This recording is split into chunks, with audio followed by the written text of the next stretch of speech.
So the digestive system starts in the mouth and then goes through the abdominal cavity and ends in the anus. The function of the digestive system is to break down food and allow for the absorption and the distribution of nutrients to the whole body. We have specific structures of the digestive system that perform the mechanical digestion, which is basically the physical part of digestion. Mechanical digestion and the movement of food through the digestive system is controlled by the parasympathetic nervous system, the mouth, and the esophagus tube.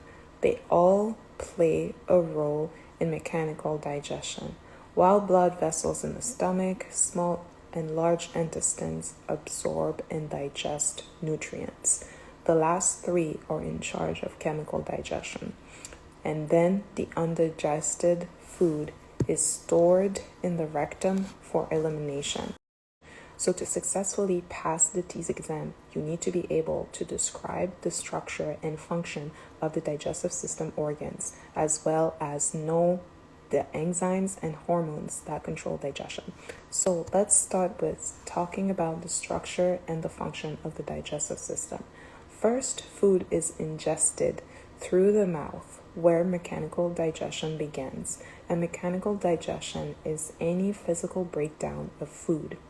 By chewing and grinding food in the mouth, food is broken down into smaller pieces, which allow for food to travel the digestive tract.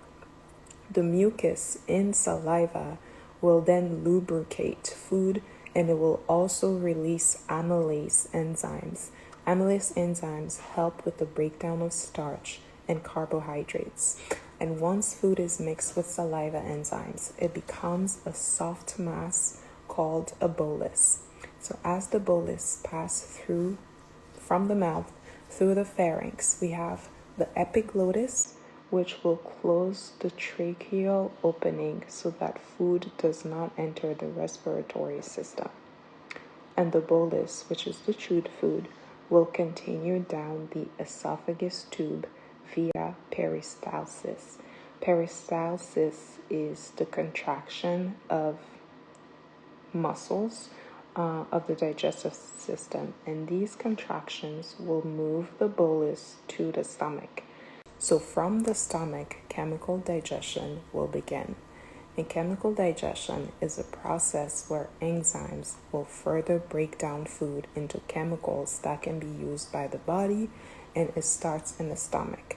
The stomach is a sac that is made up of smooth muscles, and stomach muscle contractions will physically break down food and mix acidic secretions such as the hydrochloric acid with the bolus to form a new substance called chyme.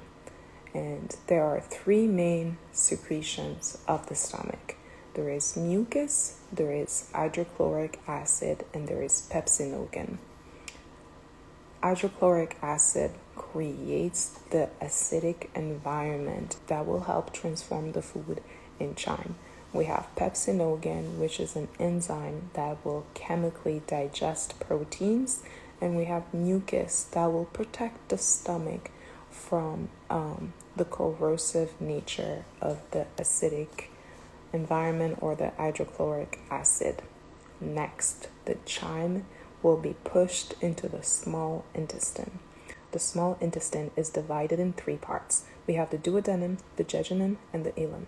The first part of the small intestine is the duodenum, and the duodenum receives bicarbonate juice from the pancreas and bile juice from the gallbladder to neutralize the acidic chyme that just came from the stomach. In addition, the duodenum will produce a large number of enzymes, which include protease, lactase, and bicarbonate to extract nutrients from the chyme. And then we have villi and microvilli in the small intestine, specifically in the ileum, that are in charge of absorbing water-soluble nutrients, basically hydrophilic or polar hydrophilic nutrients that like water, that will dissolve in water, and they will absorb these nutrients into the blood. Microvilli and villi will also absorb lipids and vitamin B12. and a lot of water and nutrients will be absorbed in the small intestine. The large intestine is also known as the colon, and it's mainly responsible for absorbing any remaining water, salt, electrolytes from the digested food. Vitamin K is also absorbed in the large intestine, and any undigested food waste will be accumulated in the rectum and will be ejected through the anus. So now let's talk about hormones that are involved in digestion. First of all, what are hormones? Hormones are chemicals that regulate many aspects of nutrition. We have ghrelin hormones that induces hunger, and leptin hormones that causes the sensation of satiety or feeling full. And hormones also play a crucial role in speeding up the movement of food in the small intestine.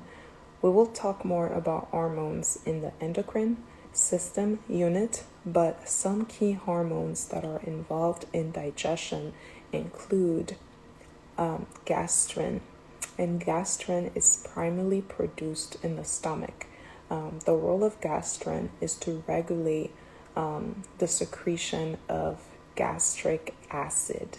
When food enters the stomach, gastrin will be released to begin the production of acid, and it will also trigger the contraction of the stomach muscles and help the stomach do its job, contract and release acid, hydrochloric acid, to turn the bolus into a new paste called chyme. And we also have secretin hormone, and this hormone is produced in the small intestine, specifically in the duodenum. It's released in response to the presence of acidic chyme, and secretin helps regulate the pH level in the small intestine by signaling the pancreas to release bicarbonate. So secretin will tell the pancreas to release the bicarbonate whenever it detects that there is acid chyme in the small intestine, and bicarbonate helps neutralize the acidic chyme and create a suitable environment for digestion to continue. And also we have the cholecystokinin hormone, or CCK. This is a hormone that is present in the small intestine, and it's released in response to the presence of semi-digested fats and protein. CCK will signal lipase and protease enzymes to break down fats into smaller molecules for absorption. CCK can also stimulate contraction of the gallbladder to release bile and further support fat digestion. And like I've already said, we have the ghrelin and leptin hormone, and these are the hunger or satiety hormone. Ghrelin will stimulate appetite and promote food intake, and it's produced mainly in the stomach, and the hypothalamus in the brain will tell the stomach to release this ghrelin hormone to regulate the feeling of hunger and satiety. And ghrelin levels increase before meals and they decrease after eating to signal the brain to start the process of digestion. And finally, we have insulin, and this hormone promotes the storage of excess glucose glycogen in the liver or in muscles. And insulin makes sure that there is a steady supply of energy for digestion and other bodily functions. And finally, in the digestive system, let's talk about the role of secretion in digestion. And secretion is basically the release of substances in different parts of the digestive system. These secretions help in the breakdown of food. They facilitate nutrient absorption and they maintain the overall functioning of the digestive system. So what are some of the secretions we have in the digestive system? We have amylase. Remember, these are released by salivary gland and they aid with the breakdown of carbohydrates and starch. We have hydrochloric acid, gastric mucus, and enzymes like pepsinogens, which are secreted by the stomach. And the pancreas release amylase, protease, lipase into the small intestine to break down carbs, proteins, and fat. We have the liver and the gallbladder that secrete bile for more fat breakdown, and we have the large intestine that secretes mucus to basically help with the passage of waste material. The mucus in the large intestine also help lubricate fecal matter and makes it easier to eliminate waste from the body. So that is it in the digestive system. And as always, at the end of every chapter, we have a quiz review. So please make sure to comment down the right answers at the comment section. So let's answer these questions. The first question says, in which of the following organs does digestion begin? The mouth, the small intestine, the stomach, or the pancreas? The second question says, in which of the following organs does the breakdown of protein begins? A, the mouth, B, the small intestine, C, the stomach, D, the pancreas. Third question, which of the following structures absorbs nutrients in the small intestine? A, mucus, B, enzyme, C, microvilli, D, hormone. Last question, which of the following statements best describe peristalsis? A, the partially digested food moving from the stomach to the small intestine. B, muscle contractions that move food down the digestive tract. C, the mechanical breakdown of food entering the stomach. D, chemical digestion of food with the help of enzymes.